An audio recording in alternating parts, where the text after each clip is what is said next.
تھوڑا سا آپ نے کوئی پیچھے میں جب جیل میں تھا تو باتیں کی، میں ان کے کوئی جواب دینا چاہتا ہوں آپ کو. دیکھیں آپ نے ایسی باتیں کی کہ سب سے پہلے کہا جی میں دوگلا ہوں، کہ میں ایک طرف کہتا ہوں فوج میری ہے اور دوسری طرف میں اس کی تنقید کرتا ہوں یا جو بھی برا بھلا کہتا ہوں. آپ نے کہا کبھی فوج کو دشمن نے اتنا نقصان نہیں پہنچایا جتنے میں نے پہنچایا. دوسرا آپ نے ریمارک پاس کیا. اور تیسرا آپ نے کہا کہ ہم اب کرش کریں گے ان کو. دیکھیں ISPR صاحب میری ذرا غور سے بات سن لیں.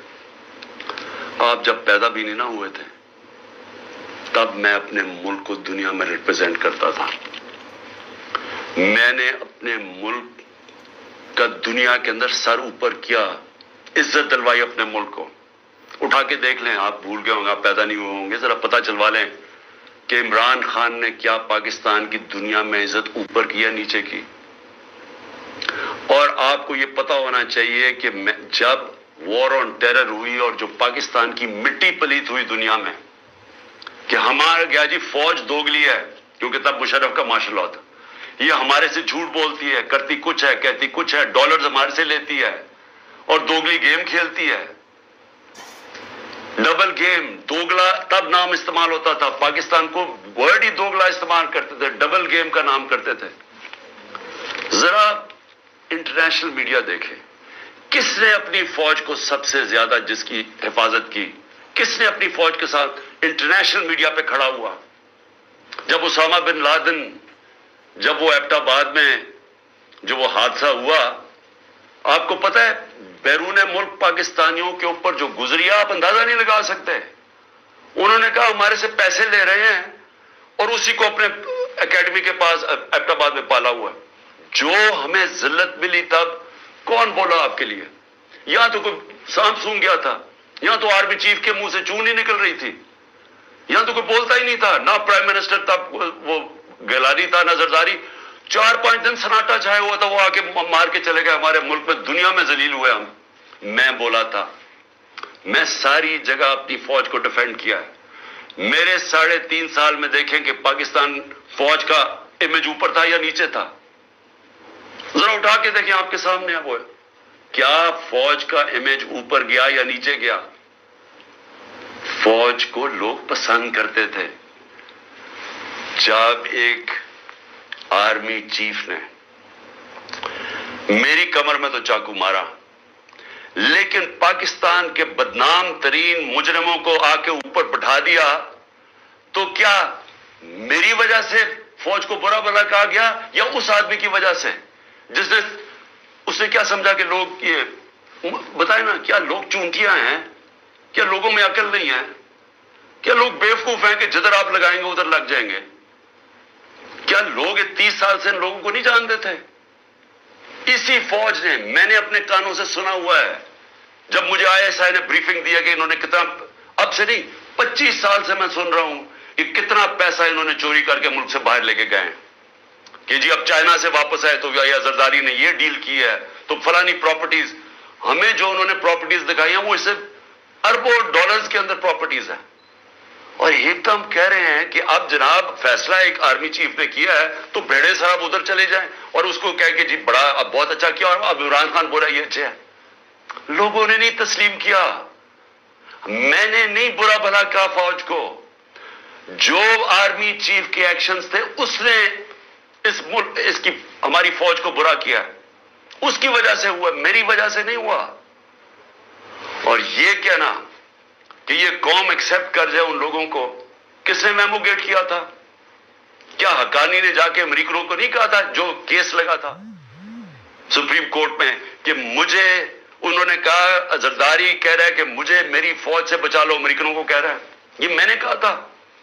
کیا جب نواز شریف جا کے چھپ کے کھٹمانڈو میں مودی سے چھپ کے ملاقات کر رہے ہیں کہ جی میری فوج کو نہ پتہ چل جائے، اور اسے اور پھر وہ جو ڈان لیکس میں جب وہ کہتا ہے ڈان لیکس میں کہ جی دہشت گردی انڈورس کر رہا ہے ہندوستان کا اوپینین کہ فوج دہشت گردی کر رہی ہے، آپ ان لوگوں کو اوپر بٹھا دیں اور ہمیں کہیں کہ ہم ان ساروں کو تسلیم کر لیں. اور ہم اگر پروٹیسٹ کریں تو ہمیں جیلوں میں ڈال دیں، ہم پروٹیسٹ کریں ہمارے اوپر ایف آئی آر کاٹ دیں، ہم کچھ کریں آپ اینٹی اسٹیٹ ہمیں قرار دے دیں، لیکن آپ سب کچھ ٹھیک کر رہے ہیں۔ مجھے گولیاں لگی ہیں، مجھے پتہ ہے کس نے کون ذمہ دار ہے۔ کیا مجھے ایکس پرائم منسٹر جو سب سے بڑی پارٹی کا ہیڈ، مجھے یہ حق نہیں ملا کہ میں اپنی ایف آئی آر کٹوا سکوں؟ آئی ایس پی آر صاحب فرمان دے رہے ہیں کہ ہمارا تو بے بنیاد الزام لگایا گیا ہے۔ بھی آپ ہیں کون کہنے والے؟ یہ کس نے آپ کو رائٹ دیا ہے؟ ملک کا آئین یہ کہتا ہے کہ جس کے اوپر واردات ہوتی ہے اس کا رائٹ ہوتا ہے ایف آئی آر کٹوانا، تفتیش ہو، پھر وہ بے بنیاد بے قصور ثابت ہو جائے، بسم اللہ۔ لیکن آپ تو بیٹھ کے فرعون کی طرح فرمان پاس کر رہے ہیں کہ جی وہ تو ہمارا، میں نے تو غلط الزام، اور یہ کہنا کہ عمران خان جھوٹ بول رہا ہے۔ آپ کو شرم آنی چاہیے ایسی باتیں کرتے ہوئے۔ عمران خان کو 50 سال یہ قوم جانتی ہے۔ اس قوم کی تاریخ میں اگر کسی ایک آدمی کو اس قوم نے سب سے زیادہ پیسہ دیا ہے، جو سب سے زیادہ خیراتی کام، وہ عمران خان کر رہا ہے۔ اور وہ کیوں دیتے ہیں؟ کیونکہ ان کو پتہ ہے کہ وہ دیانتدار آدمی ہے، وہ چوری نہیں کرتا پیسے، وہ سچ بولتا ہے۔ عدالت کے اندر جب میرا کیس لگا فلیٹ کا، عدالت نے، سپریم کورٹ نے کہا صادق اور امین ہے۔ آپ کو کس نے اجازت دی ہے کہ یہ کہنا جی جھوٹ بول رہا ہے یا دوگلا ہے؟ آپ کو شرم آنی چاہیے۔ کبھی آئی ایس پی آر نے اس طرح کی باتیں نہیں کی۔ آپ تو کود کے آگے پالیٹکس میں، آپ پارٹی بنا لیں اپنی۔ اور میں اس کے علاوہ، میں آخر میں، کیونکہ میں اپنے آپ کو کنٹرول کر رہا ہوں کیونکہ مجھے بڑا غصہ ہے اس چیز کے اوپر کہ اس طرح کے الزام لگانے، اور آپ کو پتہ ہی نہیں آپ بات کیا کر رہے ہیں، اور اس آدمی پہ لگا رہے ہیں جس کو ہمیشہ وہ چاہتا ہے کہ اس کی فوج مضبوط ہو۔ اور میں آپ کو یہ بتاؤں، میں ڈرامے نہیں کر رہا، کیونکہ میرے پیسے ملک سے باہر نہیں پڑے ہوئے، میں نے بھاگ کے، میرے اوپر 145 کیسز سے ملک چھوڑ کے باہر نہیں بھاگا۔ میں نے یہ نہیں کہا کہ مجھے ای سی ایل پہ نہ ڈالنا، کہ میں ڈالو مجھے ای سی ایل پہ، میں جانا ہی نہیں چاہتا ملک سے باہر۔ اور میں یہ آپ کو دوسری بات بتا دوں، وہ لوگ جن کے پیسے باہر پڑے ہیں، جن کے ساتھ آج ہماری اسٹیبلشمنٹ کھڑی ہے، جن کا سٹیک ہی پاکستان میں نہیں، اب جب روپیہ 300 کراس کر گیا ڈالر، تو ان کو کیا فائدہ، نقصان ہوا؟ ان کی تو دولت ڈالرز میں پڑی ہوئی ہے، ان کو تو فرق ہی نہیں پڑا۔ لیکن سارا تنخواہ دار طبقہ، پولیس، سرکاری نوکر، ہمارے فوجی، ساروں کو آج ان کے گھروں میں پوچھیں کہ ان کے اوپر کیا حالات ہیں۔ پوچھیں نہ ذرا، ان کی بیویاں بیچاری جو بیچاری دیکھ رہی ہیں کہ قیمتیں بڑھتی جا رہی ہیں، ان کی جو، جب باجوہ نے ہماری گورنمنٹ گرائی تھی تو جو 100 روپیہ تھا وہ آج صرف مشکل سے 55-60 روپیہ خرید سکتا ہے، اس کی قیمت صرف 55 سے 60 روپے، اور اب روپیہ اور گرا ہے تو اب اور نیچے چلی جائے گی، مہنگائی اور بڑھ جائے گی۔ کون ذمہ دار ہے اس کا؟ عمران خان ذمہ دار نہیں ہے۔ آج جس آدمی نے سازش کر کے گرایا وہ ذمہ دار ہے۔ اور اگر آپ میں برداشت ہو تنقید کی، کیونکہ تنقید سے اصلاحات ہوتی ہے، آپ ایک معاشرے سے، ادارے سے، ایک انسان، آپ تنقید ختم کر دیں وہ مر جاتا ہے۔ سوویت یونین کیوں ٹوٹی؟ کیونکہ وہاں تنقید ختم تھی۔ وہاں بھی اسی طرح کے، جس طرح آپ آج حرکتیں کر رہے ہیں کہ جو منہ کھولتا ہے اس کے اوپر پڑ جاتے ہیں، وہاں بھی یہی ہو رہا تھا، وہ ٹوٹ گیا۔ جو بھی معاشرہ آگے بڑھتا ہے اس کے اندر تنقید کی اجازت ہوتی ہے۔ ہم اپنے بچوں کی تنقید کرتے ہیں، یہ میں دوگلا نہیں ہوں۔ اگر میں اپنے بچوں کی تنقید، میں ان سے پیار کرتا ہوں، اپنے بچوں سے ان کی اصلاحات کے لیے تنقید کرتا ہوں۔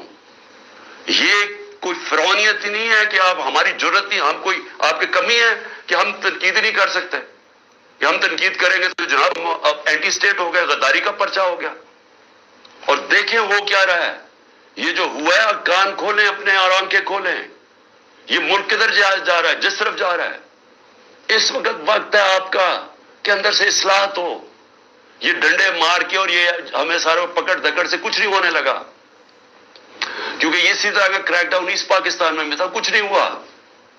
کوئی بھی ایک پولیٹیکل پارٹی کو ڈنڈے مار کے اور جیلوں میں ڈال کے نہیں ختم کر سکتا۔ میری اگر آپ کی سنی تو نہیں آپ نے،